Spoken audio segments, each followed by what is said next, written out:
नमस्कार विद्यार्थी मित्रांनो, स्वागत आहे तुमचं आपल्या या यूट्यूब चॅनलवर। तुम्ही जर या चॅनलवर नवीन असाल तर सबस्क्राईब करायला विसरू नका। आज आपण पाहणार आहोत वर्ग 12वी विषय समाजशास्त्र, शाखा कला, नमुना घटक चाचणी क्रमांक 1 2023-2024।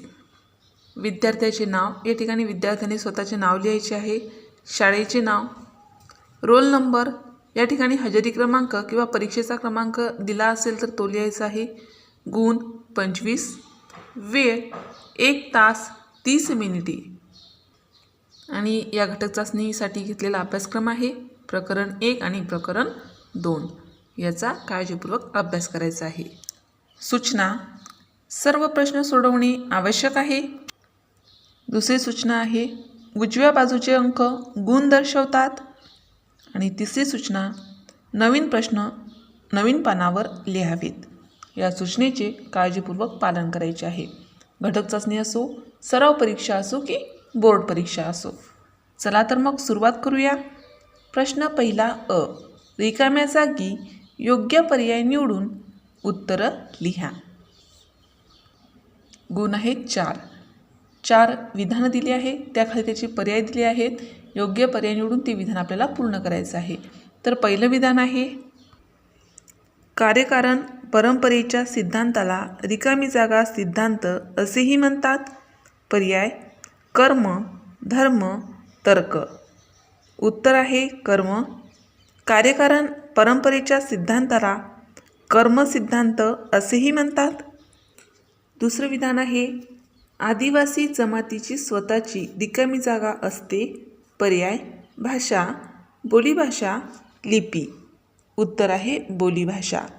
आदिवासी जमातीची स्वतःची बोलीभाषा असते।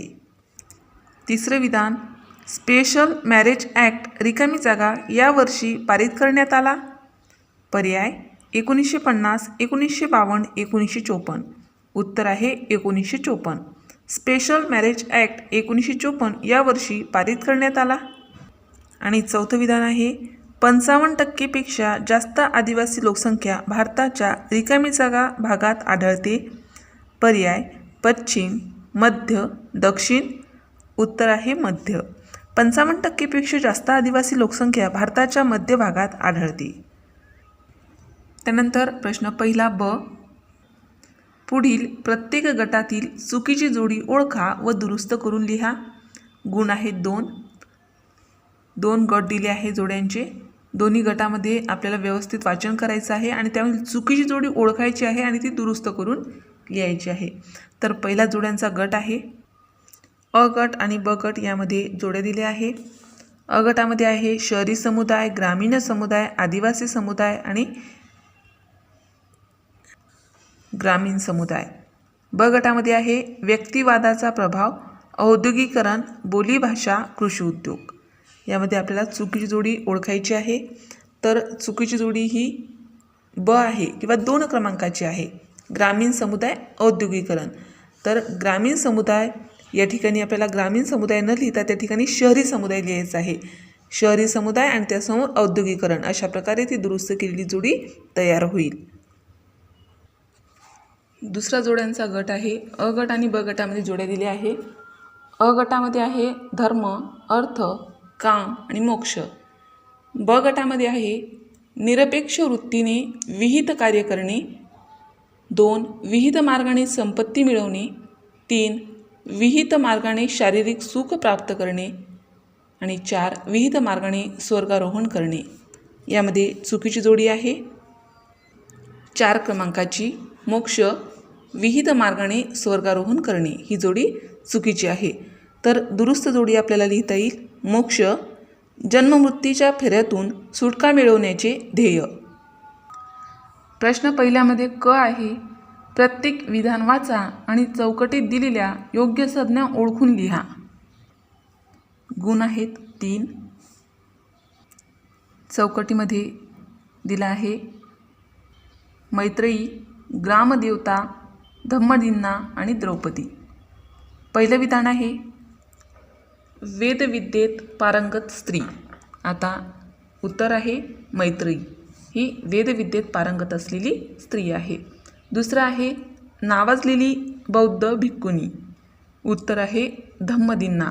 नावाजलेली बौद्ध भिक्खुनी, तिचं नाव आहे धम्मदिन्ना. आणि तिसरं विधान आहे प्रत्येक गावाचे दैवत. प्रत्येक गावाचे दैवत कोणते आहे तर ग्रामदेवता. ग्रामदेवता हे प्रत्येक गावाचे दैवत असते. अशा प्रकारे आपण प्रश्न पहिला क पूर्ण केला आहे. त्यानंतर प्रश्न पहिला ड, अधोरेखित शब्दांच्या जाती. अधोरेखित शब्दांच्या जागी अचूक शब्द लिहून विधान पूर्ण करा. 3 गुण आहेत. 3 विधानं विचारली आहे. त्यामध्ये त्या विधानामध्ये एक शब्द अधोरेखित केलेला आहे, तो चुकीचा आहे. तो वगळून आपल्याला योग्य शब्द लिहून विधान पुन्हा पूर्ण करायचं आहे. तर पहिलं विधान आहे राष्ट्रीय उत्पन्नातील जवळपास 40% वाटा हा कृषी क्षेत्राचा आहे. यामध्ये 40 ह्या अधोरेखित केलेला शब्द आहे किंवा आकडा आहे. त्या ठिकाणी उत्तर लिहायचं आहे 20%. तर बरोबर विधान येईल राष्ट्रीय उत्पन्नातील जवळपास 20% वाटा हा कृषी क्षेत्राचा आहे.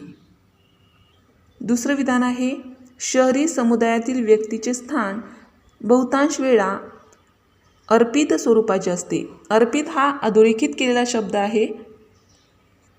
त्या ठिकाणी अर्जित हा शब्द लिहायचा आहे. वाक्य तयार होईल शहरी समुदायातील व्यक्तीचे स्थान बहुतांश वेळा अर्जित स्वरूपाचे असते.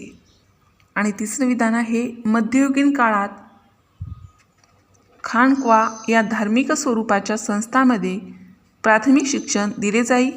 प्राथमिक हा शब्द अधोरेखित केलेला आहे. उत्तर आहे अल्लाह विषयाच्या परमोच्च तत्वांचे शिक्षण.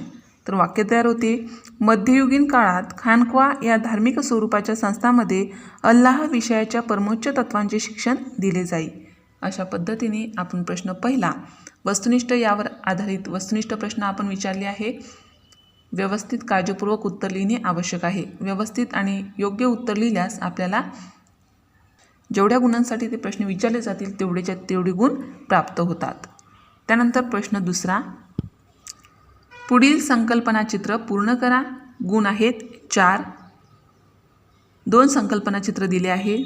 एक संकल्पनाचित्र पूर्ण करण्यासाठी 2 गुण आहे. दोन्ही संकल्पनाचित्र व्यवस्थित पूर्ण करायचे आहेत. तर पहिले संकल्पनाचित्र पूर्ण करण्यासाठी प्रश्न दिला आहे ग्रामीण विकासाचे शासकीय उपक्रम किंवा कार्यक्रम. तर ग्रामीण विकासाचे शासकीय उपक्रम किंवा कार्यक्रम या प्रश्नाचे उत्तर आपल्याला आकृतीच्या स्वरूपात लिहायचे आहे. 1. सर्व शिक्षा अभियान. 2. संसद आदर्श ग्राम योजना. 3. महात्मा गांधी राष्ट्रीय ग्रामीण रोजगार हमी योजना.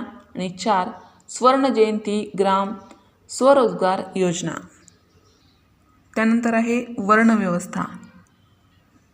वर्णव्यवस्था या प्रश्नाचे उत्तरसुद्धा आकृतीच्या स्वरूपात लिहायचे आहे. तर उत्तर आहे ब्राह्मण, क्षत्रिय, वैश्य आणि शूद्र. त्यानंतर प्रश्न तिसरा, खालील संकल्पना उदाहरणासह स्पष्ट करा. कोणतेही 2 गुण आहेत. 4. 3 संकल्पना विचारल्या आहेत. त्यापैकी कोणत्याही 2 याची आपल्याला उत्तर लिहायचे आहे. एक तर पहिली संकल्पना आहे इस्लामी शिक्षण. उत्तर प्रेषित मुहम्मद पैगंबर यांच्या आदेशानुसार इस्लाम धर्माच्या सर्व अनुयायांनी ज्ञानप्राप्ती करणे बंधनकारक होते. मात्र इस्लामी राजवट असलेल्या भारतीय समाजात निरक्षरता सार्वत्रिक असल्याने कुराण व हदीसचे ज्ञान संपादन करणे कठीण होते. सर्व अनुयायांना इस्लाम धर्माचे ज्ञान प्राप्त व्हावे यासाठी भारतातील इस्लाम धर्मीय राज्यकर्त्यांनी इस्लाम धर्माचे शिक्षण देणारी पुढील त्रिस्तरीय यंत्रणा उभारली. त्यामध्ये अ आहे मक्ताब, मशिदीशी संलग्न असणारी प्राथमिक शिक्षण देणारी संस्था. मक्ताब म्हणजे काय तर जी मशिदीशी संलग्न म्हणजे संबंधित असणारी प्राथमिक शिक्षण देणारी ही संस्था असते. त्यानंतर मदरशा, मशिदीशी संलग्न असणारी उच्च शिक्षण देणारी संस्था.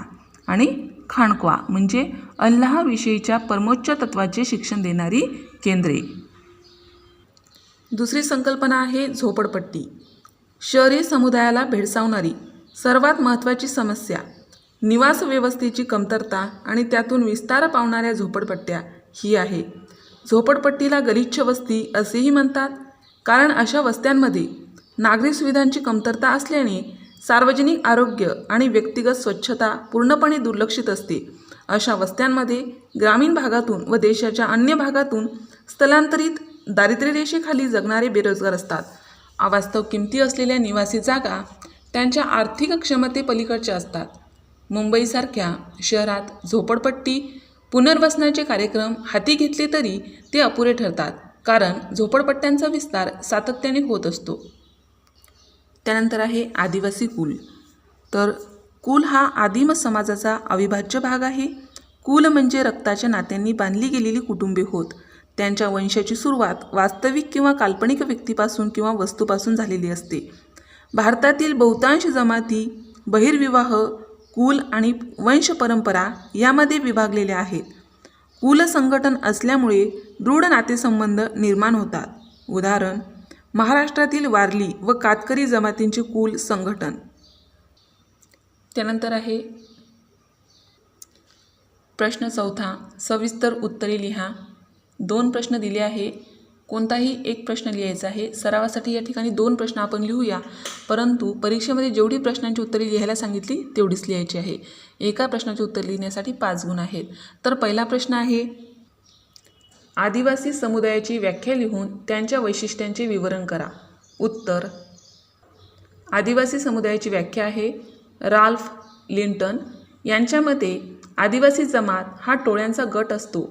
या समुदायातील लोक विशिष्ट प्रदेशामध्ये परस्परांच्या सानिध्यात राहतात. त्याच्यामध्ये ऐक्याची भावना असते. ही ऐक्याची भावना समान संस्कृती, सातत्याने येणारा संपर्क आणि समान गरजातून निर्माण होते. भारताच्या संविधानात आदिवासींचा उल्लेख अनुसूचित जमाती असा करण्यात आला आहे. आदिवासी समुदायाची वैशिष्ट्ये आहे. आदिवासी समुदायाची काही ठळक वैशिष्ट्ये पुढीलप्रमाणे आहेत. 1. भौगोलिक अलिप्तता. विशिष्ट भूप्रदेशात राहणारा हा प्रादेशिक समुदाय आहे. त्यांचे वास्तव्य दुर्गम भागात म्हणजेच जंगल, दऱ्यांमध्ये आणि डोंगर माथ्यावर असते. ते स्थलांतर करीत असले तरी ते विशिष्ट क्षेत्रातच स्थलांतर करतात. दुसरा आहे आर्थिक जीवन. आदिवासींचे आर्थिक जीवन पारंपरिक तंत्रावर आधारित असते. स्थलांतरित शेती, वनोपज गोळा करणे, शिकार आणि मासेमारी त्यांचे आर्थिक उपक्रम असत. विपणनांच्या सोयीच्या अभावी ते वस्तुविनिमय पद्धतीचा वापर करीत असत. तिसरा आहे अस्मितेची जाणीव. प्रत्येक आदिवासी जमात विशिष्ट नावाने ओळखली जाते. महाराष्ट्रात भिल्ल, कोळी, कातकरी, वारली इत्यादी प्रमुख जमाती आहेत. ते स्वतःची वैशिष्ट्यपूर्ण ओळख जोपासतात. या अस्मितेमुळे ते परस्परांशी संलग्न असतात. चौथा आहे आंतरविवाही समूह. आदिवासी समुदाय विवाह संबंध जमातीच्या आतच करणे ही प्रस्थापित रूढी आहे. ते सहसा जमातीबाहेर विवाह करीत नाहीत. विवाह हा जमातीच्या रूढी व नियमांनुसार होतो. विवाह हा करार मानला जातो. विवाह विच्छेदन आणि पुनर्विवाह निषिद्ध मानले जात नाहीत. त्यानंतर आहे वैशिष्ट्यपूर्ण संस्कृती व बोलीभाषा. आदिवासी समुदाय रक्तसंबंधांवर आधारित गट असल्याने त्यांच्या सामाजिक रूढी, श्रद्धा व परंपरा वैशिष्ट्यपूर्ण असतात. प्रत्येक जमातीची वैशिष्ट्यपूर्ण वेशभूषा, खाणपाण्याच्या सवयी, उत्सव व सण असतात. आदिवासींना लेखनकला अवगत नाही, मात्र प्रत्येकाची स्वतःची बोलीभाषा असते. त्यानंतर आहे साधी समाजव्यवस्था. आदिवासींचे सामाजिक संबंध कौटुंबिक व नातेसंबंधांवर आधारित म्हणजेच प्राथमिक स्वरूपाचे असतात. त्यांच्यात सामाजिक स्तरीकरणही आढळून येत नाही. त्यामुळे उच्च नीच हा भेदभाव नसतो. त्यानंतर आहे धर्म व श्रद्धा. जीवात्मवाद, चेतनावाद व कुलप्रतीकवाद, निसर्गवाद आणि मानवतावाद हे आदिवासींचे धर्म व श्रद्धास्थाने आहेत. काळ्या आणि पांढऱ्या जादूवर त्यांचा विश्वास असतो. त्यानंतर आहे कुलसंघटन. प्रत्येक आदिवासी समुदाय हा रक्तसंबंधावर आधारित असल्याने त्यांचे गोत्र व पूर्वज समान असतात. ते रक्तसंबंधाने एकमेकांशी संलग्न असल्याने त्यांना आपल्या जमातीतील अन्य व्यक्तीविषयी आत्मीयता वाटते. त्यातून त्यांचा एकसंध व एकात्म समुदाय निर्माण होतो. त्यानंतर आहे निसर्गपूजा. निसर्गाच्या सानिध्यात राहणाऱ्या आदिवासींना निसर्गाविषयी आदरयुक्त भीती वाटते. निसर्गाला प्रसन्न राखण्यासाठी म्हणजेच निसर्गाचा कोप होऊ नये यासाठी ते निसर्गपूजा करतात. रोगराईचे निवारण करण्यासाठी मंत्र, तंत्र, जादूटोणा, बळी देणे इत्यादी मार्गाचा अवलंब करतात. मांत्रिक, तांत्रिक, भगत इत्यादी त्यांना हे उपचार करण्यात सहाय्य करतात. अशा प्रकारे आदिवासी समुदायाची व्याख्या लिहून त्याच्या वैशिष्ट्यांचे विवरण आपल्याला करता येते. आता 5 गुणासाठी हा प्रश्न असल्यामुळे आपण 5 ते 6 मुद्दे लिहिले तरी चालतील, परंतु या ठिकाणी आपण सविस्तर उत्तर लिहिलं आहे.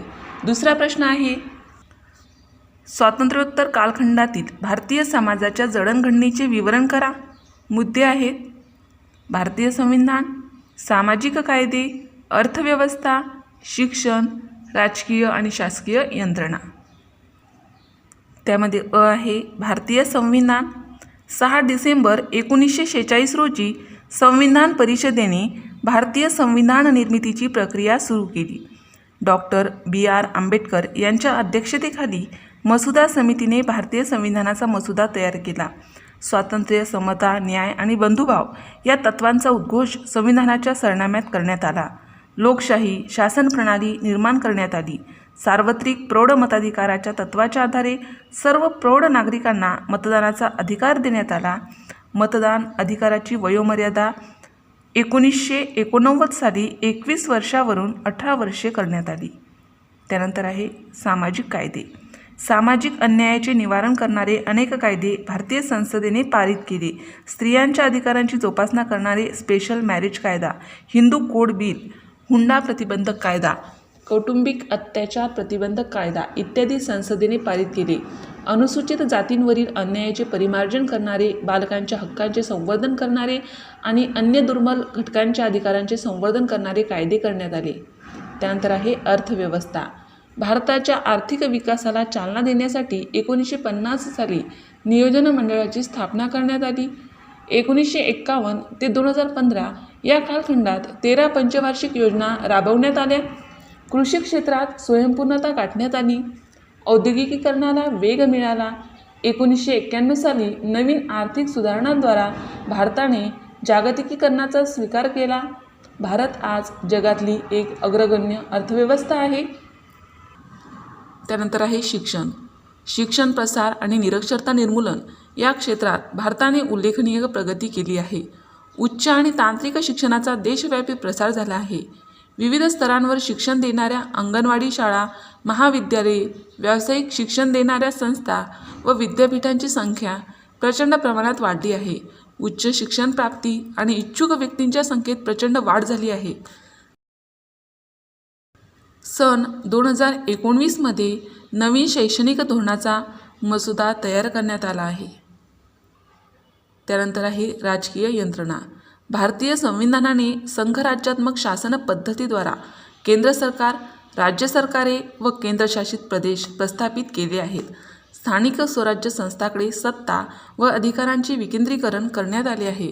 कायदेमंडळ, कार्यकारी मंडळ व न्यायमंडळ या 3 घटकांची मिळून शासकीय यंत्रणा निर्माण करण्यात आली आहे. लोकशाही पद्धतीचा स्वीकार केल्याने राष्ट्रीय आणि प्रादेशिक स्तरांवरील राजकीय पक्ष निवडणुकात सहभागी होतात.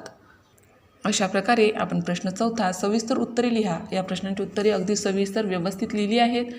अशा प्रकारे आपण वर्ग 12वी विषय समाजशास्त्र नमुना घटक चाचणी क्रमांक 1 2023-2024 उत्तरासहित बघितली आहे. अशाच प्रकारचे विविध वर्गाचे विविध विषयाचे स्वाध्यायासंबंधित परीक्षेसंबंधित व्हिडिओ पाहण्यासाठी आपल्या या चॅनलला सबस्क्राईब करा. आम्ही बनवलेले सर्वच व्हिडिओ लवकरात लवकर तुमच्यापर्यंत पोहोचण्यासाठी बाजूला दिलेल्या बेल आयकॉन बटनवर क्लिक करा. तुम्हाला जर हा व्हिडिओ आवडला असेल तर नक्की लाईक करा. काही समस्या असेल, काही अडचण असेल तर कमेंट करा. शक्य असेल तर मित्रमैत्रिणींमध्ये शेअर करा. आणि सर्वात महत्त्वाचं म्हणजे तुम्ही हा व्हिडिओ शेवटपर्यंत पाहिल्याबद्दल धन्यवाद.